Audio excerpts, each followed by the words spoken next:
Adentrándonos en la tregua fecunda, hay aspectos que son importantísimos a trabajar en este contenido, porque estamos hablando de un periodo de reposo turbulento de 1878 a 1895, una etapa donde ocurren grandes hechos históricos, donde hay esfuerzos armados, donde vemos grandes transformaciones económicas, políticas y sociales, pero sobre todas las cosas donde José Martí juega el papel importante, donde saca experiencia de la guerra anterior y teniendo en cuenta todo lo que está ocurriendo en el país y fuera de él, en la inmigración, se propone como objetivo fundamental el logro de la unidad para la preparación de lo que él llamó la guerra necesaria. Pero dedicándonos a un aspecto específico de la tregua fecunda, ahí lo tenemos, los esfuerzos armados. Esta es una etapa que no hay grandes acontecimientos, pero ocurren algunos esfuerzos. Demostraba que los cubanos seguían pendientes a la idea de la independencia, que estaba vigente esa idea y que para los cubanos era una necesidad crear condiciones para ello. Hay algunos hechos que ustedes pudieran mencionar y por lo tanto en una prueba pudiéramos trabajar estas ideas. Aunque no se desarrolló un gran acontecimiento bélico, la idea de la independencia siguió vigente en el pensamiento de los cubanos. Esa puede ser la afirmación para una pregunta en la prueba de ingreso.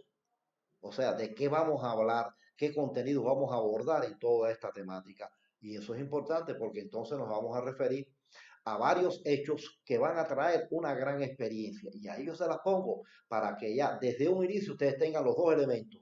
Por qué era una necesidad, qué demostraba, pero además qué fue la experiencia mayor, cuál fue la gran experiencia que se sacaron de todos estos acontecimientos.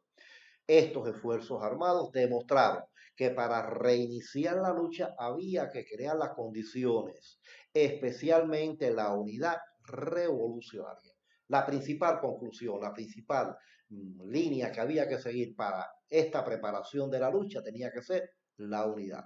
Si la guerra anterior, uno de los grandes problemas que presentó fue la falta de unidad, había entonces que en toda esta preparación crear condiciones para la forja de la unidad. Y vamos a ver entonces en este periodo cuáles son esos esfuerzos armados. Es muy importante porque son varios hechos, no todos los tenemos que dar la misma fuerza.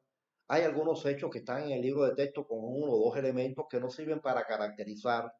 Hay otros elementos que quizás por su profundidad sí nos permitan incluso abordar todo su contenido en una pregunta de 20 puntos. Por ejemplo, ahí tenemos el primero. 1879, un hecho que ustedes conocen como la protesta del Jarao, dirigida por este villaclareño, Ramón Leocadio Bonachea. Es un hecho para caracterizar, porque estamos hablando de un hecho que ocurre en la región de Santi Espíritu, ya ubiquémonos en el año 1879, muy recién culminada la guerra de los 10 años. Ramón aún se había mantenido en la lucha en este periodo, se había mantenido en esta región, corría peligro su vida, porque en cualquier acción las fuerzas españolas podían ocasionar su muerte, algo innecesario en aquel momento. Por eso desde la emigración le piden que regrese a ella, que abandonara la guerra, el país, porque ya la guerra había terminado. Pero no quiso irse de Cuba antes de reafirmar lo que ya Maceo había hecho en la protesta de Baraguá. Y eso lo conocemos en la historia como la protesta del Jarao. O sea, es la oposición de Ramón Leocadio Bonachea al pacto del Sanjón. No está de acuerdo con los postulados de este documento, sobre todo porque no daba ni la independencia ni se abolía la esclavitud. Es un hecho que ustedes pueden utilizar para caracterizar. Continuamos. De 1879 a 1880 ocurre un gran hecho histórico que ustedes conocen muy bien, la Guerra Chiquita. Un hecho que estuvo organizada y dirigida por este hombre que viene de la guerra anterior con una gran experiencia.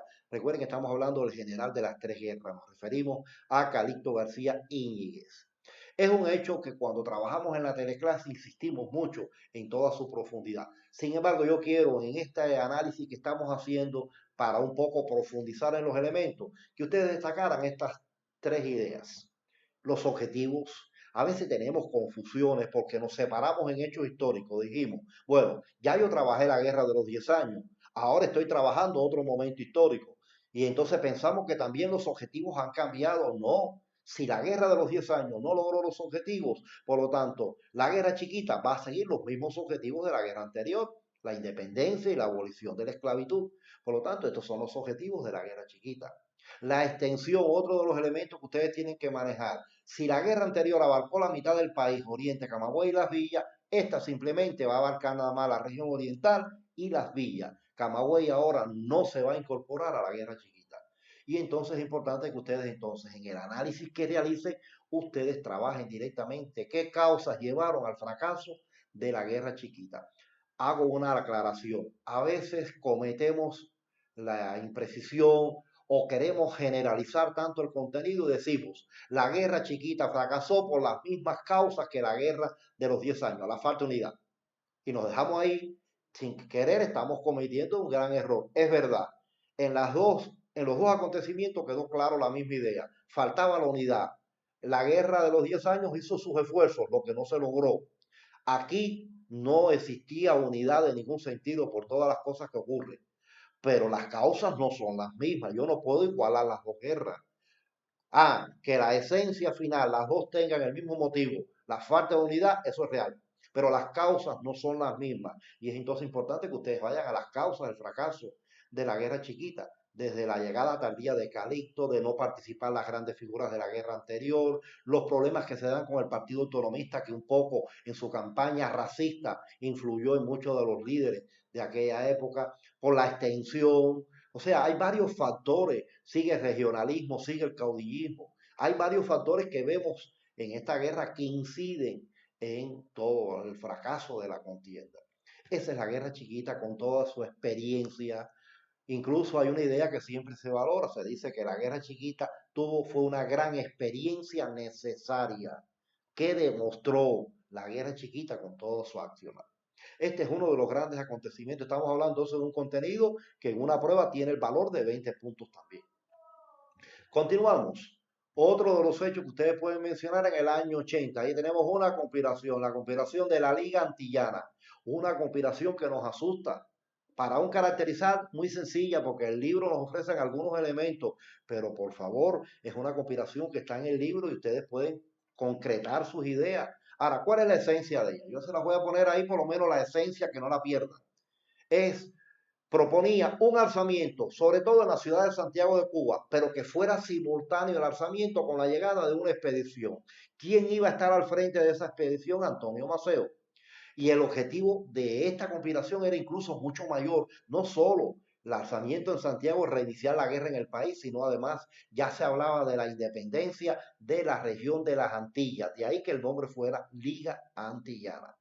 Quiere decir que tenemos varios elementos para caracterizar la conspiración de la Liga Antillana. Y es importante que son hechos pocos manejados por nosotros, pocos trabajados a lo largo de la historia de Cuba. Sin embargo, están en el libro y hay que darles una fuerza cuando los trabajen. Otra de las acciones que ustedes tienen ahí en el del 84 al 85, la llegada de varias expediciones. Esto es para mencionar. Hay algunas figuras que ustedes conocen muy bien, otras las hemos mencionado en varios momentos. Ahí las tenemos. Carlos Agüero, que llega por la región de Cárdenas. Ramón Leocadio Bonachea, que ahorita lo veíamos, ahora arriba en una expedición por la región oriental.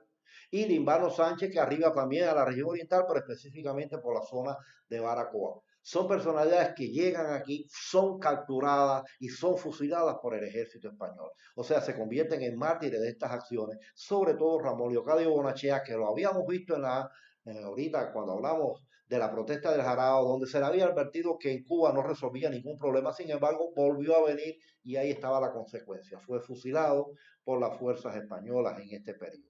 Pero al menos hubo intentos de expediciones. Los cubanos empezaron a demostrar que seguía vigente la idea de la independencia. Continuamos con otros esfuerzos del periodo. Ahí está el otro, del 84 al 86. Un hecho que ustedes conocen muy bien. Programa revolucionario San Pedro Sula. Quizás así hasta ahí para muchos sea algo extraño. Quieran decir, bueno, es un hecho que yo no conozco, porque estamos acostumbrados a mencionarlo por su nombre histórico, Plan Gómez Maceo.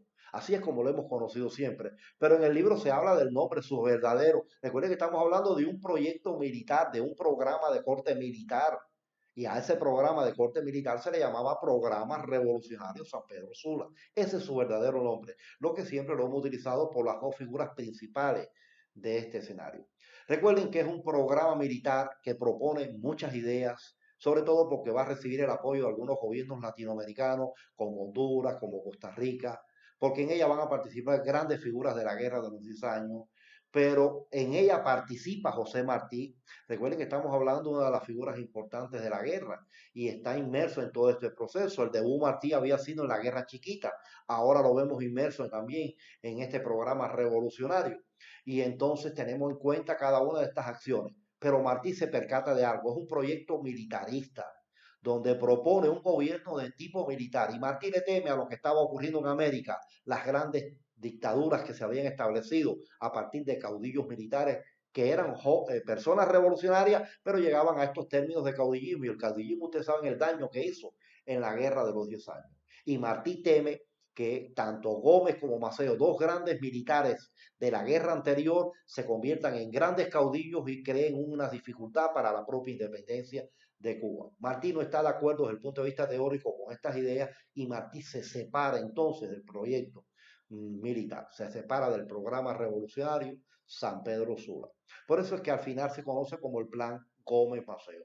Es un programa que la práctica fue demostrando que no había condiciones para él, ese militarismo excesivo no era efectivo, los gobiernos que iban a apoyarlo no lo hicieron y a la larga se fue perdiendo el programa Gómez Maceo, el plan Gómez Maceo. Otro proyecto que fracasaba durante la tregua fecunda. Otro hecho histórico que ustedes mencionan también un poco para ustedes, poco conocido, en 1887 un proyecto armado que desde España se había desarrollado, dirigido por un miembro del Ejército Libertador en la Guerra de los 10 años, Juan Fernández Ruz. Este proyecto armado tuvo un elemento que yo diría significativo, y es la forma en que concebía Fernández Ruz ese proyecto. Y observen la idea. Él planteaba la necesidad de crear una comisión ejecutiva, o sea, que la preparación de la lucha no fuera casual, no fuera espontánea, sino que se preparara. Para eso debía existir una comisión ejecutiva que llevara a la práctica ese proyecto. Pero además lo más novedoso del proyecto es que se invitaba a José Martí. Para Fernández Ruz la presencia de Martí en esta comisión ejecutiva era muy significativa. Ahí está el gran aporte de este proyecto armado. Tuvo sus dificultades desde el punto de vista táctico, se dio en la prensa a conocer muchos de sus proyectos, España conoció de ellos y al final fracasó, demostró contradicciones todavía que existían entre veteranos de la guerra y jóvenes que se incorporaban. Quiere decir que los problemas estaban latentes todavía y el proyecto es parte de esos problemas. Se denota en él la falta de coordinación en algunos de sus aspectos. Pero es un hecho que demuestra que los cubanos en cualquier parte del mundo seguían insistiendo en la independencia de Cuba. Y el otro gran ejemplo que ustedes tienen en el libro es el del año 1890. Y ustedes lo conocen como la conspiración Paz de Manganeso. Y es importante cuando hablen de este hecho histórico porque ahí hay una gran personalidad, y ustedes la conocen muy bien, Antonio Maceo. Maceo había llegado clandestinamente a la región oriental, allí habían creado condiciones para iniciar la revolución y reiniciar la lucha el 8 de septiembre de ese año, se habían dado pasos importantes, pero se dio a conocer, las fuerzas españolas sospecharon de la presencia de Antonio Maceo y cuando descubren su participación en estas acciones, tiene que volver a salir del país. Por lo tanto, la conspiración Paz de Manganeso, al ser descubierta, fracasaba en todas sus aspiraciones. Estamos hablando entonces de varios hechos que ocurren a lo largo de la historia de Cuba. Y entonces, en este periodo de la tregua fecunda, a pesar de que la idea de la independencia, lo hemos visto en todos, la idea de la independencia está presente, estamos observando de que no se lograron los objetivos, fracasaron expediciones, se fusilaron grandes personalidades, proyectos armados quedaron aplazados, proyectos armados quedaron al descubierto, conspiraciones fueron descubiertas. La guerra chiquita que tanto empeño se le puso en su preparación fracasó por la falta de unidad en sentido general. Por lo tanto, ¿qué se está demostrando? Que para reiniciar la lucha no se puede hacer acciones aisladas. Hay que coordinar esas acciones. Hay que lograr algo muy importante, la unidad. Algo que en la guerra de los 10 años vimos como gran dificultad, ahora en estos inicios de la tregua fecunda estamos viendo también en cada uno de estos hechos armados la necesidad de la unidad. ¿Por qué fracasaron? porque faltaba cohesión entre ellos, faltaba unidad entre hechos históricos. Por lo tanto, para Martí fue muy importante tanto las experiencias de la guerra de los 10 años como todas las experiencias de estos grandes acontecimientos. Por eso para Martí la prioridad en toda su labor va a ser el logro de la unidad. Y en la próxima cápsula vamos entonces a trabajar qué hizo Martí para lograr la unidad y cómo lo logró.